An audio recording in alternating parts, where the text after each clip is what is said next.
I'm sure you can guess from the title that this video is not a why no one plays, rather it's a why everyone plays, which, as you've probably figured out by now, has the same concept except it talks about the popular characters. Admittedly, it doesn't have the same kind of viewership as why no one plays in light of preaching to the choir, but I've done why everyone plays a few times on my other two channels and they do well enough for me to consider giving them a try on this one. One would assume the reasons for a character's frequent presence are easily apparent just by watching them, so it begs the question, why make a video? But so far on this channel, I've gotten a fair number of comments requesting that I go over a few of them to illustrate what makes a fighter popular. So with that, how about we start with none other than arguably the most popular character in Smash Ultimate's competitive scene by a wide margin, R.o.b.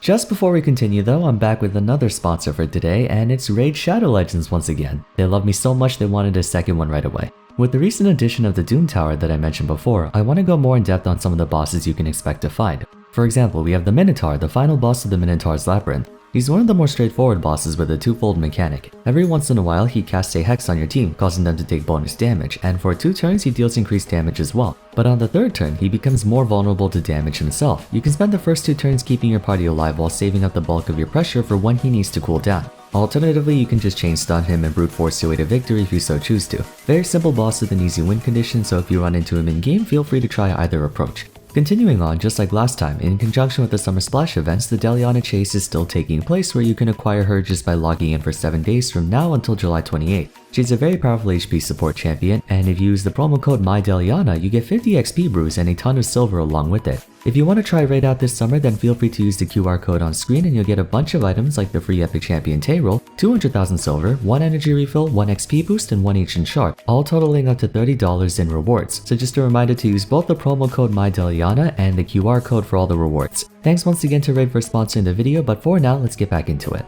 If you've been following the pro scene for a while, chances are you've heard of the disproportionately high number of R.o.b players reaching high placements at major tournaments. On several occasions, there have been as many as 8 R.o.b players in top 64. Most recently, at the time of making this video, CEO 2022 featured 6 R.o.bs in top 32, almost 1 in 5. It's very easy for avid followers of the Smash scene to be able to list a handful of R.o.b players off the top of their head. We have 8-Bit-Man, Anathema, Epic Gabriel, Zomba, Aaron, Big Boss, Dill, Wadi, and Zachary to name a few. Even though the British Smash community has been doomsaying on Twitter about how Steve and Kazuya will take over the game, R.o.b has been able to maintain almost a chokehold over the meta for quite some time. Not only does he command a consistently high presence in the metagame, but he performs extremely well. Why exactly? What about R.o.b makes him so popular and successful? So having been released longer than most if not all of us have even been alive for, R.o.b, or Robotic Operating Buddy, was initially a peripheral for the Super Famicom, also known as the NES. Since then, his legacy has continued on in the form of in-game appearances, namely the Smash Bros. Franchise. Often in the past, I've mentioned that the 2 most influential factors behind the fighter's popularity in Smash are 1. Brand recognition, and 2. In-game performance. Ideally, you want to have both, and many of the game's widely used characters do. The main reason why someone such as Wii Fit Trainer failed to garner a loyal following is because their home game, while a household name for Nintendo fans, isn't one that feels like it should belong in a fighting game like Smash. This combined with Wii Fit's average metrics is what ultimately relegated them to a pocket pick or a niche character. As far as brand recognition goes, R.o.b is even more obscure. Like I said before, 99% of us weren't even born during his hardware release. Yet despite that, he's one of the game's most recognizable fighters. Since brand recognition is most definitely not the source of his prevalence, that leaves only his in-game performance. And oh boy. For his innate properties, R.o.b is for all intents and purposes an average character. True to his massive in-game size, he's rather heavy, 1 point under Ridley for instance. His ground and air physics, while not the most impressive, are more balanced overall. Mobility tends to be a sore spot for heavyweights, so comparatively R.o.b does pretty well across the board. This combined with having what many deem the best recovery in the game if we go by sheer distance makes for someone with deceptively high endurance. Trying to pinpoint R.o.b's main theme and playstyle can be a challenge to say the least. While others tend to subscribe to a specific win condition, you can't really do so for him due to bearing some semblance of almost every archetype in the game. To elaborate, let's talk about his extensive move pool. One of his shining virtues is his nearly uncontestable effective range. Courtesy of his thrusters and protractable arms, he can easily box out the majority of the cast, with very few sword fighters possessing large enough hitboxes to outrange him. This is further exemplified by a lot of those hitboxes being disjointed. Attacks like neutral air, back air, down air, forward, and up smash have substantial coverage in the direction they're attacking on top of being very strong. Additionally, he comes equipped with two of the best projectiles in the game, Robo Beam, or just laser as we like to call it, and his gyro, both of which travel very far, deal pretty solid damage, and are difficult to respond to for their own reasons. His laser has transcendent properties, meaning your only options against it are to either avoid it or shield it. You can reflect it, but not every character has that option. Furthermore, despite being a projectile, it's nearly unpunishable as it has almost no ending lag. Gyro tosses out a spinning top that can be picked up and thrown as an item while having a permanently active hitbox while spinning. You can use it for long-range poke, to set up tech chases, combos, zone control, edge guarding, disruption, etc. Widely considered one of the best down Bs in the game and is one of the main contributors to its amazing performance. Now usually when someone has very long range, it comes at the cost of being slow. Barring a few exceptions, it just comes with the territory. If Sephiroth, Violet, or Shulk had the same frame data as Mario with how far their attacks reach, that's when you get Pyra and Mithra, but I digress. For R.o.b, the same concept applies. Any attack involving his thrusters have very poor startup, with neutral, back, and down air being some of the slowest in the game. However, any attack using his arms is an entirely different story. They're some of the fastest in the game. For a mid-range fighter with zoning tools, R.o.b's close quarters combat is excellent. Forward tilt is a great spacing tool with good damage. Up tilt is a frame 4 startup, disjointed range, combos into itself and then up air at low to mid percents. Down tilt. Oh my god, down tilt, this freaking down tilt. Frame 3 startup, the fastest down tilt in the game, or at least tied for the fastest. I don't know if there's another frame 3 down tilt. -5 on shield, basically unpunishable. Combos into itself, jab blocks, trips enemies for free tech chases and grabs. I hate this down tilt. I hate this down tilt so much, as I'm sure many of you guys do as well. Dash attack comes out frame 7, forward air comes out of frame 6, up air frame 7, you get the idea. Half of R.o.b's moveset has immense range, which can be used for spacing, whereas the other half has extreme speed, which can be used for boxing up close. His projectiles cover the final base, long range, bringing us to the first reason R.o.b is so widely used.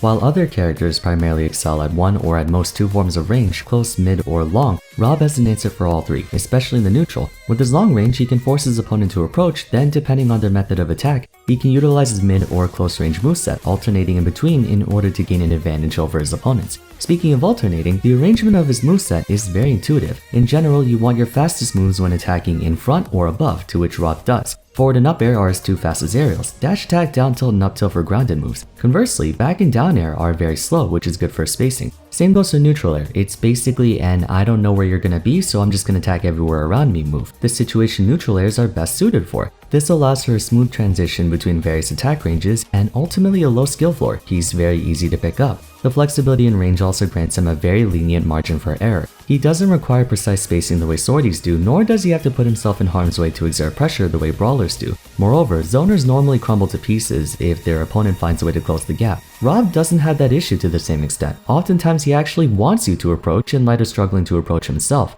Due to this, he's very comfortable to play. Rarely will you ever find yourself out of options against an opponent. He has something for just about everything you can ask for. If you're looking to rack up quick damage, he has low and mid percentage combos. If you're up against a heavy close range fighter, you can play keep away with your mid to long range. Vice versa, if you're dealing with a spacer or a zoner, you can slowly but surely gain stage control, then use your diverse array of tools to trap them in place. If you're up against someone who likes to shield a lot, R.o.b has fantastic throws, albeit the shortest grab range in the game. Down throw can lead to 50-50 kill setups at high percents, with up throw eventually killing if you fail to close out the stock before 150. Another major factor surrounding his popularity stems from the way he approaches the game. R.o.b is a fundamentals-oriented fighter, similar to Cloud, Palutena, Lucina, and Wolf, but what he has that they don't is an extremely strong autopilot, something to default to when in doubt. Fundy's characters, as their archetype implies, are only as strong as the fundamentals of the player in that most of the time you have to skill diff your opponent. When playing the likes of Lucina, there's no BS or cheese you can rely on. Sure, she has good range and frame data, but to play her well, you have to really download your opponent's habits, force them into a situation where their instincts take over, and then punish said habits. In other words, you can't autopilot these types of characters. They have very strong stats across the board, mobility, damage, range, speed, and whatnot, but to capitalize on them effectively, the player themselves has to be aware of the extents and limitations of those moves. Where R.o.b fits into all of this is that he too is a Fundy's character, only his moveset is loaded enough to where blanket statement bread and butter combos are something the opponent has to take into consideration. For example, at low percents with a little bit of rage, clever usage of R.o.b's gyro in conjunction with Nair opens up the 0 to death combo you've seen every now and then, the one where he drags you off stage and ends with the side B rotor arm. That's a bread and butter kill setup that requires only one strike of Nair. Another bread and butter is down throw setups, capable of ending stocks very easily if you guess their option correctly. All you need to do is grab them. Then of course we have his amazing edge guarding traps. Laser can be angled upwards, downwards, or horizontally, followed by gyro's launch angle, which can take away recovery options at no risk to himself. R.o.b then has a multitude of ways to finish them off, either falling rotor arm, down air's long-lasting immense spike hitbox, going off stage for a back air finish to catch a directional air dodge, and so on. R.o.b doesn't have to think of intricate combos or crazy reads. He has easy ways to force his opponent into disadvantage where he then has very simple and effective options to punish it.